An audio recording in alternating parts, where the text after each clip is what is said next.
오늘은 구속의 경륜 23번째 시간인데요. 오늘 연구할 주제는 셋째 천사의 기별입니다.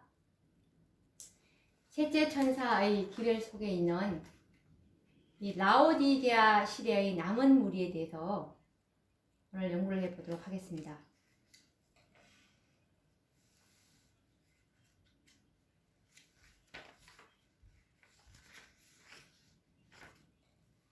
성경은 이 에베소, 서머나, 버가모, 두아디라, 사대, 빌라델비아, 라오디게아 이 7교회가 모두 사단의 기만에 빠진 것을 우리에게 이미 보여주셨습니다.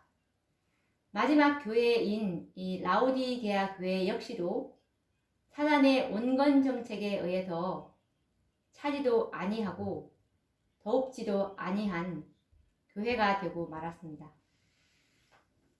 차지도 아니하고 더웁지도 아니한 상태는 사단이 가장 효과적으로 활용할 수 있는 상태입니다. 세상도 속이고 진실한 백성들도 속일 수 있기 때문이죠. 이 얼마나 두렵고 무서운 기만입니까? 속고 있으면서도 속은 줄 모르는 상태. 이것보다 더 완전한 다른 기만이 있을까요?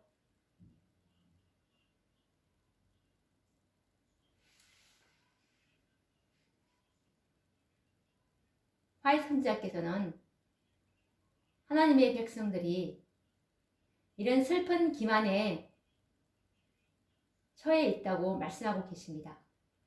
교회증은 3권 252페이지에 보시면 전적으로 잘못되었는데 옳다는 확신을 갖는 것보다 인간의 마음에 더 큰 기만이 있겠는가? 라오디게아 교회 백성들이 슬픈 기만에 처했으나 정직한 마음으로 기만당하고 있음을 알지 못한다 라고 말씀하셨습니다. 그리고 선지자께서는 교회가 그리스도를 계속 따라가는 것이 아니라 애굽을 향해서 꾸준하게 돌아가고 있다고 말씀하시면서 이것에 대해서 백성들이 놀라거나 경악하는 자들이 거의 없다고 말씀을 하고 계십니다. 이것에 관련된 말씀은 교회증은 5권 217페이지에 있는 말씀입니다. 교회는 그 지도자 되시는 그리스도를 따라가는 것으로부터 돌아서서 애굽을 향해 꾸준히 돌아가고 있다. 그러나 놀라거나 경악하는 자들은 거의 없다. 라고 말씀하셨습니다. 사단은 백성들이 알지 못하는 사이에 교회를 암암리에 타락시키고자 노력하고 있습니다. 선지자께서는 사단이 이 마지막 날에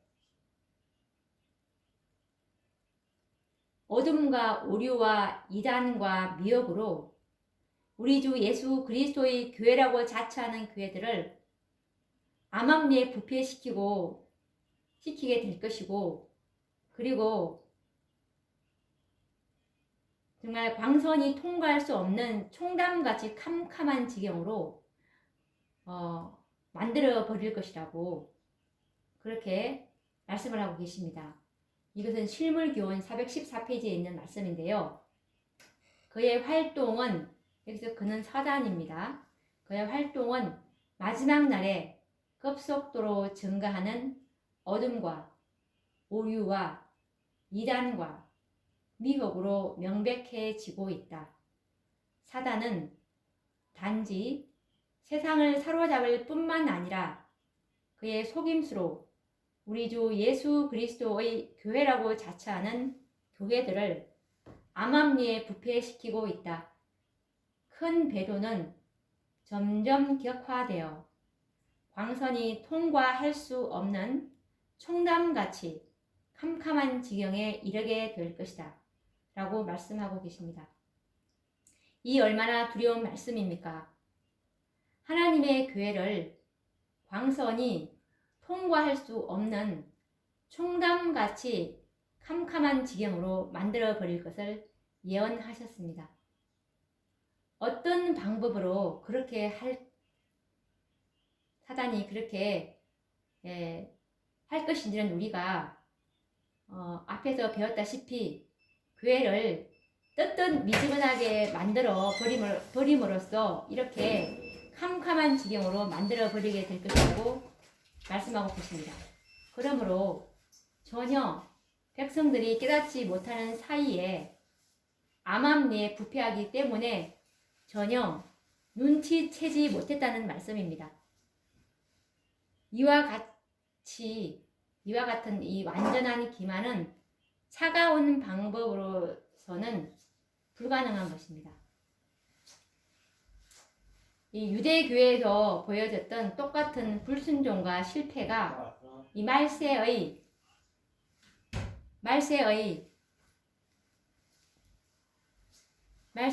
마지막 경고의 기별 속에 이 하늘에서 주신 큰 빛을 소유한 백성들에게서 더 크게 나타날 것이라고 선지자께서 말씀하고 계시는데, 이 말씀은 그의 증언 5권 451페이지에 있습니다. 유대교회에서 보여졌던 똑같은 불순종과 실패가 이 말세의 마지막 경고의 기별 속에 담긴 하늘에서 주신 큰 빛을 소유한 백성들에게서 더 크게 나타나고 있다 라고 말씀하고 계십니다. 유대교회의 실패보다 더 큰 실패의 조짐이 마지막 백성들에게 나타나고 있다고 말씀하고 있습니다. 이와 같이 사단의 기만에 의해서 속아버린 백성들이 지성소의 정결 사업을 마칠 수 있을까요? 불가능한 일입니다. 그러므로 기만당한 라오디게아 교회로부터 사단의 기만에 미혹되지 아니한 한 백성이 일어나지 않으면 안 되었습니다. 하나님께서는 지나간 시대에 사단의 모든 기만으로부터 승리하고 이기는 무리들을 소유하셨던 것처럼 일곱째 교회에서도 남은 무리들을 소유하실 것입니다. 하나님께서는 선악의 대쟁투에서 승리하시기 위해서 반드시 이 마지막 시대에 남은 백성을 일으키셔야만 합니다. 이 일을 이루시기 위해서 하나님께서는 자비의 천사들을 이 땅에 보내실 것이었습니다. 지성소 회복 사업을 시작했던 제7일 안식일 예수 재림교회는 본래 갖고 있던 힘과 능력을 잃어버리고 말았습니다. 사단의 기만으로 말미암아 뜨뜻미지근한 상태가 되어버리므로 더 이상 성소 정결 사업을 전진시키지 못한 채 힘을 잃고 꾸준히 애굽을 향하여 개각하고 있다고 선지자께서는 말씀하고 있습니다. 그렇다면 어떻게 지성소 회복 사업을 성취할 수 있을까요? 하나님께서는 힘을 잃고 애굽으로 돌아가고 있는 교회에게 마지막 권고의 기별을 보내셨습니다. 계시록 3장 18절에 보면은 참된 증인께서 권고하고 계시는데요. 내가 너를 권하노니 내게서 불로 연단한 금을 사서 부요하게 하고 흰 옷을 사서 입어 벌거벗은 수치를 보이지 않게 하고 안약을 사서 발라보게 하라 라고 말씀하고 있습니다. 이 기별을 라오디게아 교회에 보내는 참된 증인의 권면이라고 말합니다. 치명적인 사단의 기만에 빠진 교회가 뜨뜻미지근한 상태에서 벗어나는 길은 불로 연단하는 금과 흰 옷과 안약을 사서 바르는 것인데요.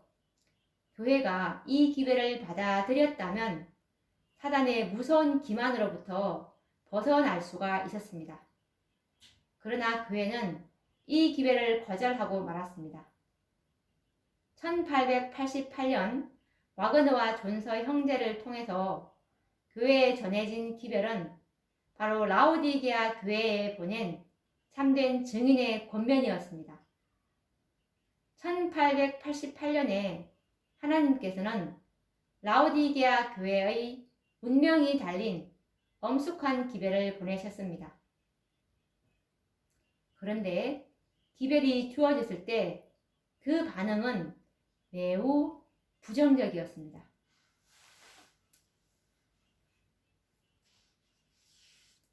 선지자께서도 A.T. 존스와 E.J. 와그너에 의해서 주어진 그 기별은 라오디게아 교회에 보내는 하나님의 기별이었다고 증거하고 있습니다. 이 말씀은 원고 2 1892년도 말씀인데요. A.T. 존스와 E.J. 와그너에 의하여 우리에게 주어진 기별은 라오디게아 교회에 보내는 하나님의 기별이다 라고 말씀하고 있습니다. 그런데 이 기별이 거절되었고 전적으로 무시당하고 가볍게 평가된 이 기별은 교회의 운명이 달려있는 그런 기별이었다고 선지자께서 증언하고 계십니다. 이 말씀은 초기 문집 270페이지에 있는 말씀인데요. 나는 참된 증인의 증거가 절반도 주의를 끌지 못하고 있는 것을 보았다. 교회의 운명이 달려있는 이 엄숙한 증거가 전적으로 무시당하거나 가볍게 평가되고 있다라고 선지자께서 말씀하고 계십니다.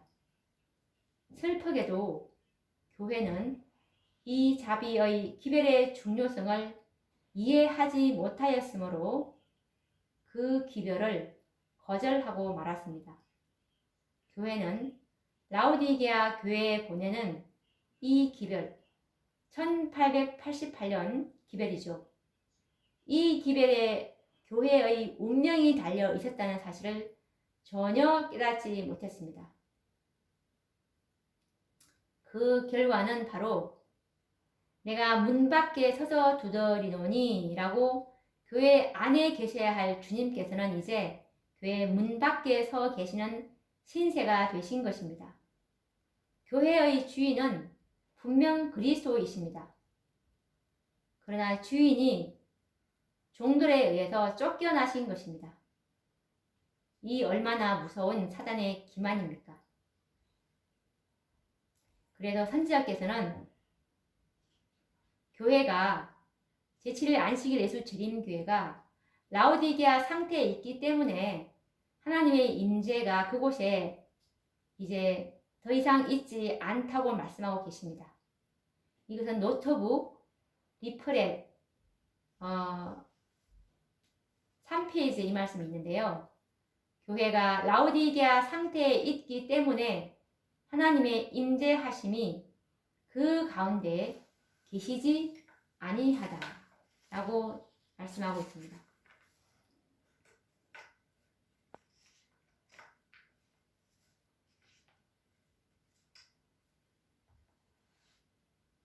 그리고 가려 뽑은 기별 1권 357페이지에 보시면 충성된 증인은 냉담하고 생기가 없으며 그리스도가 없는 교회에 대하여 말씀하시기를 내가 내 행위를 아노니 내가 차지도 아니하고 더없지도 아니하도다. 내가 차든지 더없든지 하기를 원하노라. 내가 이같이 미지근하여 더없지도 아니하고 차지도 아니하니 내 입에서 너를 토하여 내치리라. 계시록 13장 15절 16절이라고 하셨다. 다음의 말씀을 유의하여 보라. 내가 말하기를 나는 부자라 부요하여 부족한 것이 없다 하나 내 공고한 것과 가련한 것과 가난한 것과 눈먼 것과 벌거벗은 것을 알지 못하도다. 계시록 3장 17절. 바로 여기에 영적 지식과 우월성을 가졌노라고 자랑하는 한 백성이 상징되었다라는 말씀이 있습니다. 우리가 이 말씀을 볼 때 분명히 라오디게아 교회는 그리스도가 계시지 않다는 사실을 우리가 알 수가 있습니다. 그 증거는 차지도 아니하고 더웁지도 아니하여 미지근한 상태가 되었으므로 그리스도께서는 내 입에서 너를 토하여 내치리라고 말씀하시고 계시기 때문입니다. 라오디게아 교회는 본래부터 미지근한 교회가 아닙니다. 왜냐하면 본래 미지근했더라면 주님께서는 처음부터 아예 취하지도 않으셨을 것입니다. 취하지 않으셨다면 어떻게 토하여 내치실 이유가 되겠습니까? 그래서 라오디게아 교회는 처음부터 미지근한 상태가 아니고 처음에는 뜨거운 교회로 시작되었습니다. 빌라델비아의 남은 무리들에 의해서 재림 선구자들이죠. 이들에 의해서 세워진 교회가 어떻게 미지근하겠습니까? 미지근하게 된 것은 세천사의 기배를 경험했던 재림 선구자들이 하나 둘 세상을 떠난 후에 세천사의 기회를 전혀 경험하지 못한 그런 지도자들에 의해서 세속적인 정책이 교회에 도입되고 그렇게 됨으로 말미암아 외적 형식과 외식적인 발전에만 치중하였으므로 마침내 교회는 미지근한 상태가 되어버리고 만 것입니다. 하나님께서는 이 교회에 당신의 사자들을 보내어 권고하셨는데 그것이 바로 1888 기별입니다. 교회는 하나님의 사자들을 조롱하고 그 기별을 정면으로 거절하고 말았던 것입니다.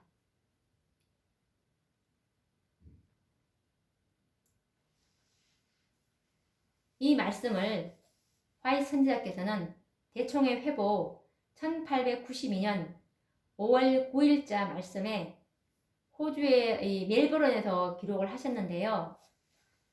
이때 이 말씀에는 존스와 와그너가 여호수아와 갈렙과 같은 처지라고 말씀하셨고 그들이 이 기별을 전했을 때 정말 비꼼과 조롱으로 이 형제들의 기별을 취급을 했고 그리고 이 진리를 이 지도자들이 대총회에 왔던 그 지도자들이 계획적으로 거절을 했다는 것을 말씀하고 있는데 읽어보도록 하겠습니다.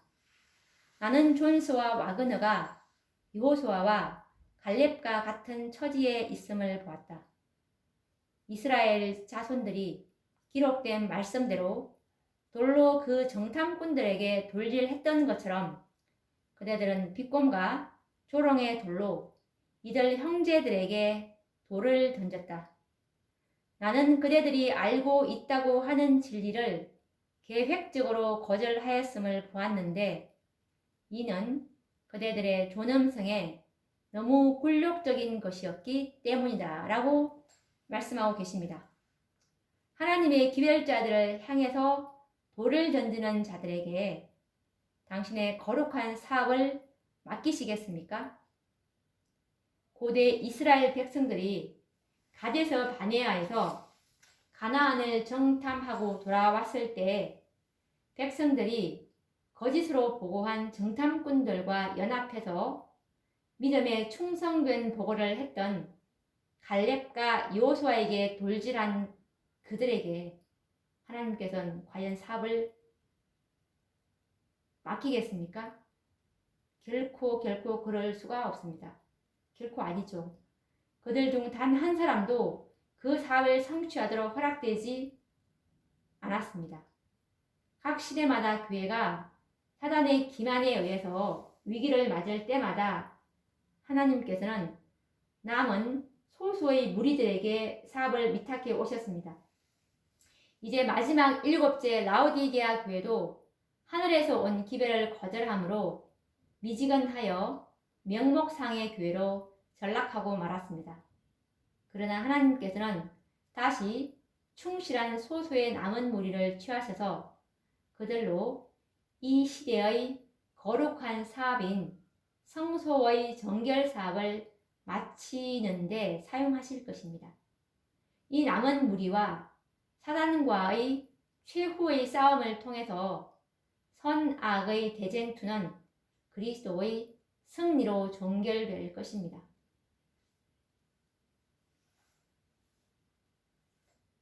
요한계시록 12장 17절에 보면은 라오디게아 교회 시대의 남은 무리의 모습을 표현하고 있는데요.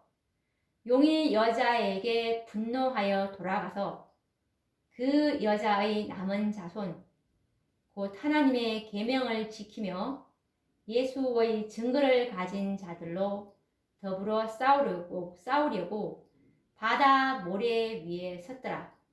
이들이 바로 제3차 율법 전쟁, 마지막 전쟁이죠. 이 율법 전쟁의 종지부를 승리로 이끌 자들인데요. 이 말씀을 볼 때 이 사단, 용이죠. 사단이 누구와 싸우기 위해서 바다 모래 위에 서 있는지 우리는 다시 한번 확인을 해보면 여자와 싸우려고 하는 것이 아니라는 것을 알 수 있는데요. 여자는 교회를 상징한다는 사실을 우리는 성경 학도라면 누구나 다 잘 알고 있을 것입니다.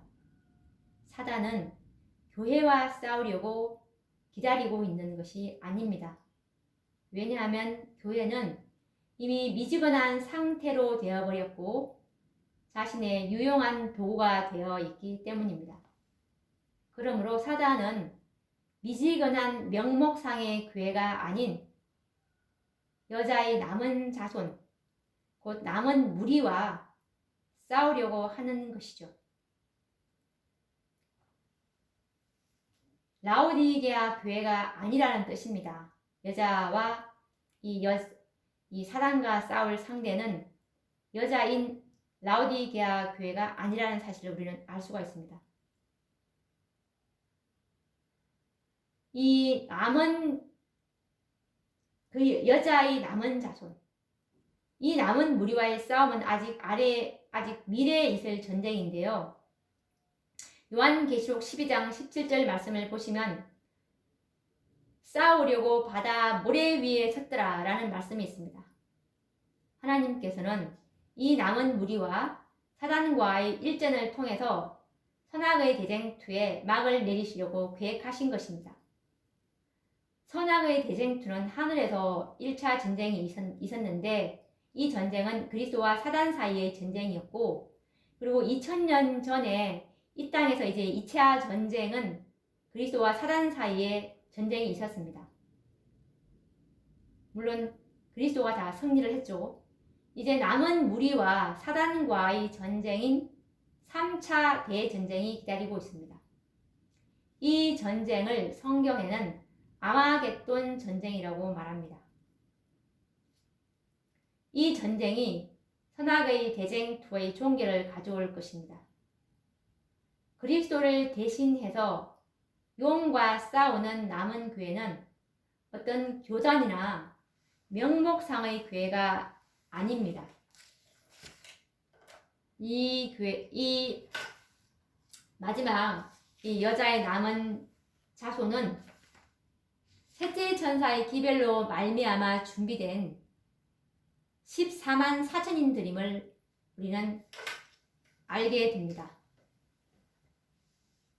이들이야말로 진실로 남은 교회가 되는 것입니다. 이 교회가 사단의 머리를 부셔버릴 교회이고 하나님의 영광을 온 땅에 선포하는 교회인 것입니다. 이 14만 4천인들이 제7일 안식일 예수 재림교회가 아니라 14만 4천인들이 남은 교회가 된다는 것을, 최후에 승리할 남은 교회라는 것을 선지자께서 증언을 하고 계시는데요. 이 말씀은 사도행적 590페이지에 있는데 읽어보도록 하겠습니다. 거룩한 이상 가운데서 선지자는 하나님의 남은 교회의 최후의 승리를 보았다. 선지자는 다음과 같이 기록하고 있다. 내가 보니 불이 섞인 유리 바다 같은 것이 있고 이기고 벗어난 자들이 유리 바닷가에 서서 하나님의 검은 고를 가지고 하나님의 종 모세의 노래 어린 양의 노래를 불러 가로되 주 하나님 곧 전능하신 이시여 하시는 일이 크고 기이하시도다. 만군의 왕이시여 주의 길이 의롭고 참되시도다. 계시록 15장 2절 3절 말씀. 또 내가 보니 보라 어린 양이 시온산에 섰고 또 그와 함께 14만 4천이 섰는데 그 이마에 어린 양의 이름과 그 아버지의 이름을 쓴 것이 있도다. 계시록 14장 1절 말씀. 우리가 이 사도행전 590페이지 말씀을 읽어보니까 사단과의 싸움에서 승리한 무리, 즉 교회가 바로 14만 4천인들이고 이들을 일컬어서 승리한 남은 교회라고 하였음을 우리는 알 수가 있습니다. 이제 마지막 대쟁투에서 용과 그의 사자들과 싸울 14만 4천인들에 관해서 이제 다음 시간부터 이제 자세히 연구를 해 보겠는데요.